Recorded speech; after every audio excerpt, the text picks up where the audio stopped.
Almost ರಾತ್ರಿನಂದು end game ಆಗೋಗಿತ್ತು. Normal ಆಗಿ mid night ಶೋಗಳನ್ನ ತುಂಬಾ ನೋಡಿದೀನಿ. ಇದೊಂದ್ ಸ್ವಲ್ಪ ಆರ್ಆರ್ ಅಲ್ವಾ, ಎದೆ ಜೆಲ್ ಅನ್ಸ್ಬಿಡ್ತದೆ. ಯಾರು ಇಲ್ದಿರೋ ರೋಡ್ ಅಲ್ಲಿ ಬರ್ತಾ ಇರೋ ಒಬ್ನೇ ಬೈಕ್ ಅಲ್ಲಿ ಹೆಂಗಿರ್ತದೆ, ಪೊದೆಗಳಿಂದ ಏನಾದ್ರು ಬಂದು ಅಟ್ಯಾಕ್ ಮಾಡ್ಬಿಟ್ರೆ ಅನ್ನೋ ಒಂದು ಇಲ್ಯೂಷನೇಷನ್. ಅವಾಗ ನೆನ್ಪಾಯ್ತು ನಂಗೆ ಆಪ್ತ ರಕ್ಷಕ ಸಿನಿಮಾದಲ್ಲಿ ಆಚಾರ್ಯರು ಹೇಳೋ ಡೈಲಾಗ್, ಇದು ನನ್ನ ಹತ್ರ ಇರೋವರೆಗೂ ನನ್ನ ಯಾರು ಏನು ಮಾಡಕ್ಕಾಗಲ್ಲ. ಕಾಂಜರಿಂಗ್ ಸೀರೀಸ್ ಅಲ್ಲಿ ಬರ್ತಾರೋ ಅಂತ ಕೊನೆ part the last rites. Hollywood ಅಲ್ಲಿ one of the best horror series ಅಂದ್ರೆ ಇದೇನೆ.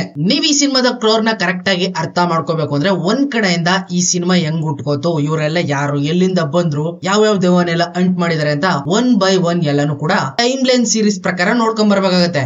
ಮೈನ್ ಆಗಿ ಬರೋದಾದ್ರೆ ನಂಬರ್ 1 ದಿ ನನ್. ಇಲ್ಲಿಂದ ಸ್ಟಾರ್ಟ್ ಆಗುತ್ತೆ ಇವ್ರ ಜರ್ನಿ. 1952ರಲ್ಲಿ ನಡೆಯುವಂತ ಸ್ಟೋರಿ ಅದು. ಅದಾದ್ಮೇಲೆ ಎರಡನೇ ಸಿನಿಮಾ ನೀವು ನೋಡ್ಬೇಕು ದಿ ನನ್ 2, 1956ರಲ್ಲಿ ನಡೆಯುವಂತ ಸ್ಟೋರಿ. ಅದಾದ್ಮೇಲೆ ಬರುತ್ತೆ ಆನಬೆಲ್ಲಾ ಕ್ರಿಯೇಷನ್.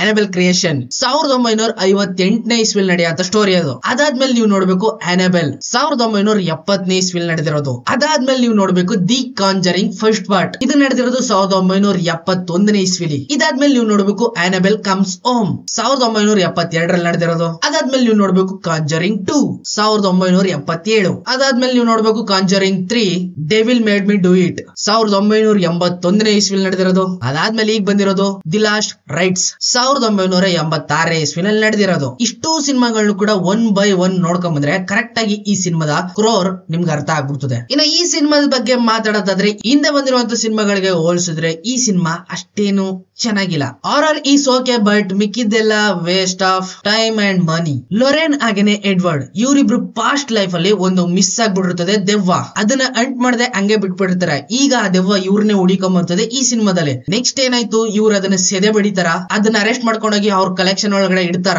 ಇದನ್ನ ನೀವು ಸಿನಿಮಾದೊಳಗಡೆನೆ ನೋಡ್ಕೊಬೇಕು. ಸಿನಿಮಾ ಅಷ್ಟೇನೆ. ಇಲ್ಲಿ ಲೊರೆನ್ ಅವರ ಮಗಳು ಜೂಡಿ ಮೇಲೆ ಫುಲ್ ಫೋಕಸ್ ಹಾಕಿದರೆ ಆನಬೆಲ್ ಕ್ರಿಯೇಷನ್ ಜೊತೆಗೆ ಫುಲ್ ಮರ್ಜ್. ಬಟ್ ಇಲ್ಲಿ ಇದು ವರ್ಕ್ ಆಗಲ್ಲ ಅಂತ ಜೂಡಿಗೆ ಒಬ್ಬ ಲವರ್ ಕೂಡ ತಕೊಂಡ್ ಬರ್ತಾರೆ. ಟೋನಿನಾ ಎಕ್ಸ್ ಪೊಲೀಸ್ ಆಫೀಸರ್, ಅವನು ಕೆಲಸ ಇಷ್ಟ ಇಲ್ಲ ಅನ್ಬಿಟ್ಟು ರಿಟೈರ್ಮೆಂಟ್ ಇಲ್ಲಿ ದೆವ್ವ ಹಿಡಕ್ ಬರ್ತಾನೆ ಇವ್ರಗಳ ಜೊತೆಗೆ ಸೇರ್ಕೊಂಡು. ಇವರಿಬ್ರು ಕೆಮಿಸ್ಟ್ರಿ ಮೇಲೆ ಸ್ವಲ್ಪನೇ ವರ್ಕ್ ಜಾಸ್ತಿ ಮಾಡಿದ್ದಾರೆ. ಜೊತೆಗೆ ಇವರಿಬ್ರಿಗೂ ಕೂಡ ಟಚ್ ಆಗುವಂತ ಒಂದು ಮಿಸ್ಟೀರಿಯಸ್ ಆಗಿರುವಂತ ಟೈಮ್ ಲೈನ್ ಕೂಡ ಇಟ್ಟಿದ್ದಾರೆ ಈ ಸಿನಿಮಾದೊಳಗಡೆ. ಎಕ್ಸ್ಪೆಷಲಿ ಜೂಡಿ ಇವಳ ಮೇಲೆ ಫುಲ್ ಫೋಕಸ್ ಹಾಕಿದ್ದಾರೆ. ಆ ದೆವ್ವಕ್ಕೂ ಇವಳಿಗೂ ಏನೋ ಸಮಥಿಂಗ್ ಕನೆಕ್ಷನ್ ಇದೆ ಅನ್ನೋದ್ ರೀತಿ.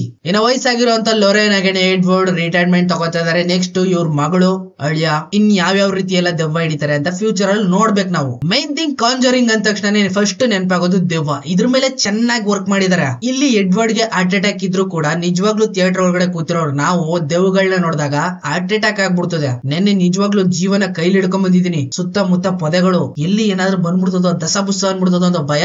ಅದೇ ಭಯದಲ್ಲಿ ಬಂದು ಮುಸ್ಕಾಕೊಂಡ್ ಮನಗಿದ್ದೆ. ಇವಾಗ ಎದ್ದು ವಿಡಿಯೋ ಮಾಡ್ತಾ ಇದೀನಿ. ಎರಡು ಡಿಫ್ರೆಂಟ್ ಆಗಿರುವಂತ ಸ್ಟೋರಿಗಳನ್ನ ಒಟ್ಟಿಗೆ ಮರ್ಜ್ ಮಾಡೋ ಪ್ರೋಸೆಸ್ ಅಲ್ಲಿ ಇವರು ಎಡು ಬಿದ್ಬಿಟ್ಟಿದ್ದಾರೆ. ಈ ಕಡೆ ಒಂದ್ ಫ್ಯಾಮಿಲಿ ಸಫರ್ ಪಡ್ತಾ ಇದೆ, ಈ ಕಡೆ ಇವರು ಫುಲ್ ಎಂಜಾಯ್ ಮಾಡ್ತಾ ಇದಾರೆ ಮಗಳು ಅಳಿಯನ್ ಜೊತೆಗೆ. ಕನೆಕ್ಟಿವಿಟಿ ಲಾಸ್, ಎಲ್ಲ ಲಾಸ್. ಜೂಡಿದು ಬ್ಲೂಟೂತ್ ಕನೆಕ್ಷನ್ ದೆವ್ವ ಜೊತೆ ಕನೆಕ್ಟ್ ಆದ ತಕ್ಷಣ ಇಲ್ಲಿ ಭಯ ಸ್ಟಾರ್ಟ್ ಆಗುತ್ತೆ ಅಪ್ಪ ಅಮ್ಮಗೆ.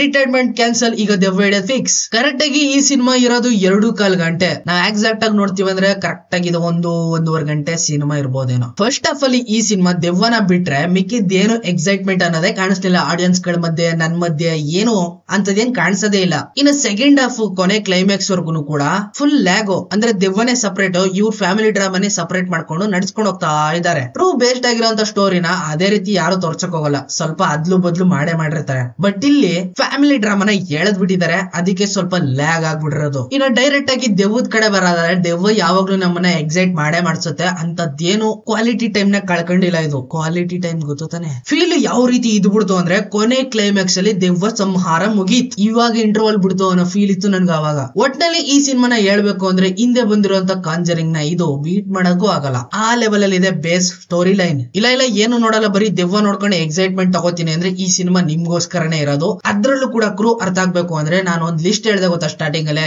ಆ ಸೀರೀಸ್ ಇಂದ ಸಿನಿಮಾನ ನೋಡ್ಕೊಂಬಂದಿ ಕರೆಕ್ಟ್ ಆಗಿ ಅರ್ಥ ಆಗುತ್ತೆ. ಹಿಂದೆ ಏನಾಗಿತ್ತು, ಇವ್ರು ಏನೇನ್ ಬಿಟ್ಟಿದ್ರು ಅನ್ನೋದೆಲ್ಲ ಕಂಪ್ಲೀಟ್ ಆಗಿ ಅರ್ಥ ಆಯ್ತದೆ. ಒಟ್ನಲ್ಲಿ ಈ ಸಿನಿಮಾ ಅಷ್ಟಕ್ಕಷ್ಟೇ ನನ್ನೇನ್ ಅಷ್ಟೊಂದು ಎಕ್ಸೈಟ್ಮೆಂಟ್ ಮಾಡ್ಲಿಲ್ಲ. ಎಲ್ಲ ಚೀಪ್